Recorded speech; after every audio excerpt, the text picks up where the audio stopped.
let's get it out of the way. Let's get this out of the way before I go any further in talking about this stuff. If you know anything about me in my personal life, and not even in my personal life, just me as a person, you would know I hate with a passion things that take place in a school.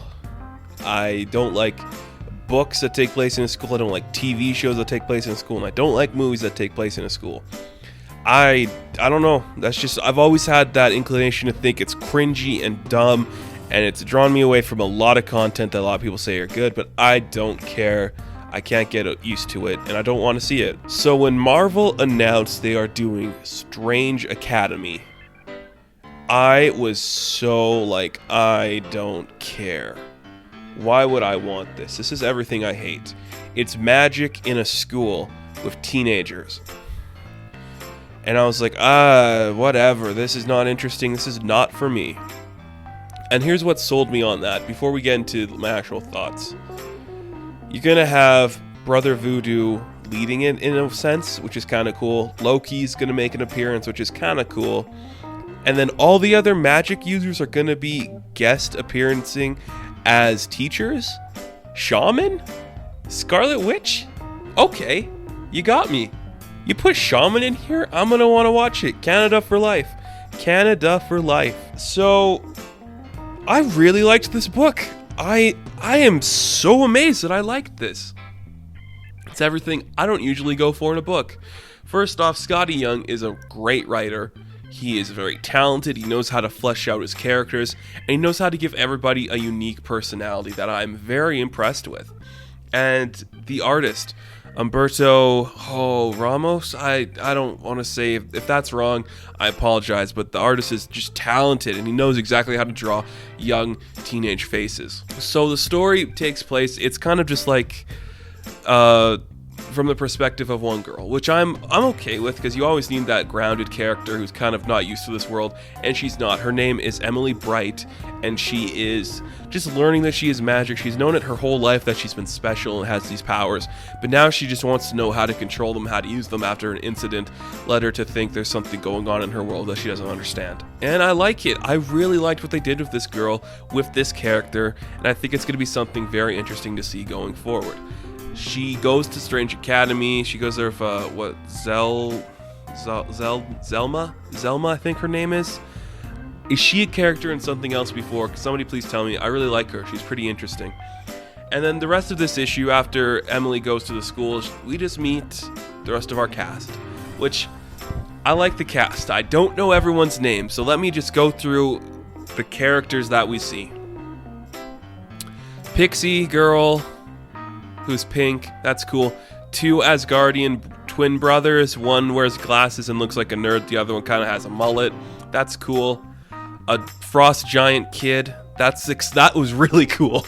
I like seeing a frost giant kid, I didn't think I'd see that. That was pretty neat. The son of Dormammu, whose name is Doyle, I love him. He's just such an interesting idea to put in here. The son of Dormammu, that's really cool, so he was really neat to see. There's one guy who lives in the lakes of Weirworld, who's kind of a frost water looking guy, so that was cool. There's a kid in a hoodie. I think the hoodie comes to life. Like, we get a lot of introductions to a lot of characters really fast, but I've also really liked all the characters. There wasn't one where I was just like against. They were all really cool. So who else do we have? We had the African American girl who has a secret. I don't know anything about her. My guess is she's going to be related to Brother Voodoo. That's my guess. I'm not trying to be racist there. It's just my guess is she maybe is an incarnation of him, or she was brought back from the dead, something like that. Could be interesting to see. There's one kid named Jermaine. I can't remember a lot with him, but he seemed pretty interesting. But my favorite character they introduced, because I'm a cynical old man who hates everything, is definitely Despair, or Desi, who is a literal demon, right down to the Who's, right down to the Redskin, who just looks at the bleak and the miserable and everything and just says it, so she's a little extra. I love her. She is probably my favorite character they introduced. She's just so interesting and unique, and I cannot wait to see what happens in this book. Like, the book is just introduction. Here's our characters, here's our campus, here's where you're living, here's who's bunking with who. We're already setting up, conflict because one of the Asgardian brothers isn't rooming with his brother, he's rooming with Doyle, so it's like, I hate everyone, blah blah blah. It's kind of interesting. It's going to be really interesting to see what happens in this book. And what I really like too is it's giving us a bunch of new younger characters for Marvel to play with. Because let's be real, the champions are great, but they haven't really been utilized well, I don't think. I love Sam Alexander, I love Kamala Khan, I love Amadeus Cho, I love that entire generation, so let's throw more in here, because we need more younger teen heroes, and the idea that they're at this school, it's kind of like Avengers Academy, except, do we still do anything with those characters? Does anybody play with Reptile anymore? Man, is that a magic amulet? Let's send Reptile to this school, or did they all die in Avengers Arena? Man, what is going on with Marvel and young heroes? We're just going to introduce a bunch more. Look, whatever. It could be really interesting what they do. But, yeah, what's Reptile up to? I like Reptile. Superhero Squad show for life. Okay. No, it's a good book. It's a great introduction to the world we're going to be getting from these characters.